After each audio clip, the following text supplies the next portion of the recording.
ప్రఖ్యాత భారత శిల్పి రామ్ సుతార్ కన్నుమూశారు. నోయిడాలోని కుమారుడి నివాసంలో ఆయన తుది శ్వాస విడిచారు.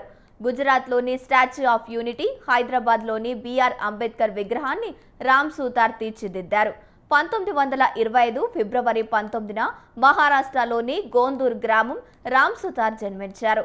రామ్ సుతార్ను 1999లో పద్మశ్రీ, 2016లో పద్మభూషణ్ పురస్కారాలు వరించాయి.